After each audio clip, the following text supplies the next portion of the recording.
নমস্কাৰ মৰমৰ বন্ধু বান্ধৱী সকল এটি দৰকাৰী ভিডিঅ'লৈ আপোনালোকৰ মাজলৈ উপস্থিত হৈছোহি আপোনালোকে মোৰ ভিডিঅ'টো গুৰুত্ব সহকাৰে শুনি যাব ফেচবুকৰ ফ্ৰেণ্ডে মোক মেছেজ কৰিছিলে যে মোৰ গেছৰ প্ৰব্লেম হৈ আছে আপোনালোকে তুমি আপুনি কি ঘৰুৱা ট্ৰিটমেণ্ট কি কৰে মোক জনাব আৰু মই আপোনালোকক ক'বলৈ বিচাৰিছো কাৰণ গেছৰ প্ৰব্লেমৰ কাৰণে বহুত মানুহৰ বহুত কিবা কিবি হৈ আছে হ'ব পাৰে ঠিক তেনেকুৱা ধৰণৰ ফাৰ্ষ্টতে কৈ আছো কি ৰাতিপুৱা আপোনালোকে নিশ্চয় গৰম পানী কুহুমীয়া খাই বা ঠাণ্ডা পানীও খাই কিছুমান আপোনালোকে কুহুমীয়া পানী নাখায় অকমান কুহুমীয়াতকৈ বেছি গৰম খাবলৈ চেষ্টা কৰিব চাহৰ দৰে এনেকে বহি বহি খাব কিহৰ কাৰণে কৈছো আপোনালোকৰ যিডাল খাদ্য নলী সেই খাদ্য নলীডালত খাদ্যবিলাক হজম নহয় গেছ জমা হয় আপোনালোকৰ ভমিটিং হয় মূৰ ঘূৰাবলৈ আৰম্ভ কৰে তাৰ পিছত আপোনালোকে গেছ হৈ যায় বিপি ল' হৈ যাবলৈ আৰম্ভ কৰে ঠিক তেনেকুৱা ধৰণে আপোনালোকে সেই গিলাচ পানী খোৱাৰ পিছত আপোনালোকে নিজে প্ৰমাণ পাব 2 দিন পিছত পাব বা এদিন পিছতে পাব আপোনালোকে যে অলপ পিছতে আপোনালোকৰ কেনেকুৱা ভোক লাগে পেটটো কেনেকুৱা ফিল হয় ঠিক তেনেকুৱা ধৰণৰ আৰু কেঁচু যেতিয়া আমাৰ পেলু বেছি থাকে তেতিয়া হলে আমাৰ গেছৰ প্ৰব্লেমটো বেছি হয় তাৰ কাৰণে আপোনালোকক প্ৰথম খাবলৈ দিছো কেঁচা হালধি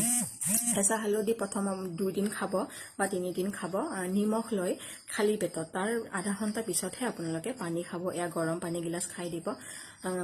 হেতুৰ কাৰণে আৰু পায়খানা যদি টাইট হৈ আছে তেতিয়া হলে আপোনালোকৰ এয়া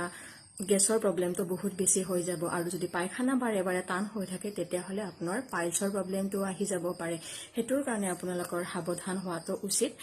গতিকে আপোনালোকে যেটো কেঁচা নহৰু আছে হেয়া কেঁচা নহৰুটো 2 পিস সবাই পানীৰ লগত খাব পাৰে ৰাতিপুৱা তাৰ পিছত যদি লো প্ৰেছাৰ আছে কাৰোবাৰ বিপি লো তেতিয়া হলে আপোনালোকে কেঁচা নহৰু ডেইলি নাখাব মাজে মাজে খাব গতিকে আৰু মই কৈ আছো আপোনালোকে ৰঙা চাহকাপ যেনেকে খাই ৰাতিপুৱা ৰঙা চাহকাপ কেনেকে খাব আপোনালোকে ৰঙা চাহকাপ তেজপাত আদা অলপ লৈ পেলাই খাব মধুৰিআমৰ পাত সেইবোৰো থাকে তুলসীৰ পাত সেইবোৰো থাকে এনেকে খাব পাৰে আপুনি কিন্তু গাখীৰৰ চাহ ৰাতিপুৱাৰ ভাগত নাখাব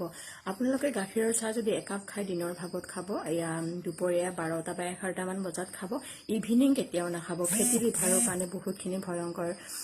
আমাৰ গাখীৰৰ চাহটো বহুত বেছিয়ে বেয়া হয় গতিকে আপোনালোকৰ যদি আৰু গেছৰ প্ৰব্লেম দূৰ নহয় তেনেকুৱা হয় ফিল হয় পেটটো ফুলা ফুলা ভাব হয় ফেটি লিভাৰ যদি আছে আপোনালোকৰ গেছৰ লগতে ফেটি লিভাৰো থাকে তেতিয়া হলে আপোনালোকৰ ইভিনিং টাইমত পেটটো ফুলা ফুলা ভাব হয় আৰু তেতিয়া কি খাব মই আপোনালোকক জনাই আছো আপোনালোকে প্ৰথম অৱস্থাত পেটটো যদি হানা খুচা এনেকুৱা ধৰণৰ কৰিব পাৰে হঠাৎ এনেকুৱা পেটৰ তলৰ পেট বিষ এনেকুৱা ধৰণৰ হৈ যায় তেতিয়া হলে আপোনালোকে কি কৰিব বহুত বেছি গেছ হৈ আছে তেতিয়া হলে পানী নাখাব প্ৰথম অৱস্থাত আদা 5 পিস মান কুটি লব লৈ পেলাই নিমখ অকমান লব অলপ বেছিকে লব নিমখ সেই আদা কুটাখিনি আপোনালোকে খাই পেলাব খাই লোৱাৰ পিছত আধা ঘণ্টা পিছতহে আপোনালোকে পানী খাব আৰু সেই পানীখিনি আৰু আদাখিনি কিমান ধুনীয়া আপোনালোকক ৰিজাল্ট দিব আপোনালোকে নিজে গম পাব কোনো আদা জাৰুৱা যেনেকে দি কোনো ধৰণৰ সেইবিলাক খাব নালাগে এনেকে ঘৰতে আপোনালোকে তেনেকে খাব লগতে আপোনালোকৰ পায়খানাৰ প্ৰব্লেমটো ঠিক কৰিব পায়খানাৰ প্ৰব্লেমটো ঠিক কৰাৰ কাৰণ এটাই হৈছে গৰম পানী সদায় আৰু ৰেগুলাৰ 3 লিটাৰৰ ওপৰত পানী মই মোৰ বহুত মানুহৰে পাইলছৰ প্ৰব্লেমটো দেখিছো আৰু পাইলছৰ ফলতে মই বহুত বেমাৰ আৰম্ভ হয় বহুত কিবা কিবি গেছৰ কাৰণে আৰম্ভ হয় হেতুৰ কাৰণে আৰু টোপনি লছ হৈ থাকে আমাৰ যেহেতুকৈ হেতুৰ কাৰণে মই এটা মেডিসিন খাওঁ হেতু মেডিসিন কোনো সাইড ইফেক্ট নকৰে হেতু হৈছে কায়ম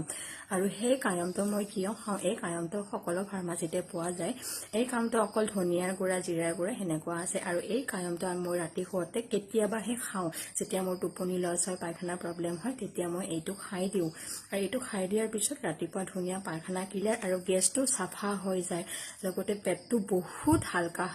ফিল হয় আৰু এইটো বহুত কম দাম 100 টকা আৰু বহুত দিন খাব পাৰি সদায় খাব নালাগে তেতিয়া ইমাৰ্জেন্সিত ৰাতি এনেকুৱাকে খাই দিব যদি পায়খানা প্ৰব্লেম আছে যাতে পিছৰ কাৰণে পাইলছৰ প্ৰব্লেম নহয় আৰু আছে যদি আপোনালোকে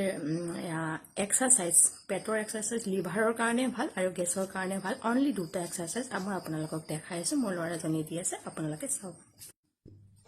এনেকে ভৰি দুখন একেলগে দি দিব বাবুই ভালকে হয়তো পৰা নাই আৰু এখনকে দিব এনেকে বহুত পেটৰ এক্সাৰসাইজৰ কাৰণে ভাল ভোক লগায় আৰু লিভাৰৰ কাৰণে বহুত বেছিয়ে ভাল লগতে হাতখন মূৰৰ ওপৰত এনেকে দিব দি পেলাই অলপ উঠা নমা এনেকে কৰিব বাকি এনে শুই থাকতে বা মেসেজ কৰি থাকতেও এনেকে 10 বাৰ এনেকে কৰিলে বহুত আৰাম পাব পাৰিলে 20 বাৰ কৰিলে আৰু বহুত বেছি ভাল লগতে আমাৰ নাৰ্ভৰ বেমাৰবিলাক যে আহি আছে এটোৰ কাৰণে মই আৰু গেছৰ প্ৰব্লেমৰ কাৰণে আমাৰ এই যেটো এইটো ব্যায়াম এনে কৰি থাকিব এনে এইটো কৰি থাকিব মাটিত কিন্তু পিছলৈ দেখিলে নে এই যিটো চিৰাপ দিছো এই এক্সাৰসাইজ কেইটা দিছো সেইকেইটা খাব আৰু এইটো কেতিয়াবাহে খাব যদি মই বস্তু দিয়াৰ পিছতো ঠিক ধুনীয়া ঠিক থাকে তেতিয়াহ'লে কেতিয়াও খাব নালাগে গতিকে এইকেইটা খাব আৰু এইটো ৰাতি 1 চামুচমান গৰম পানী খাই দিব ৰাতিপুৱা ঠিক থাকিব গতিকে অন্য এটা ভিডিঅ'ত লগ পাম ধন্যবাদ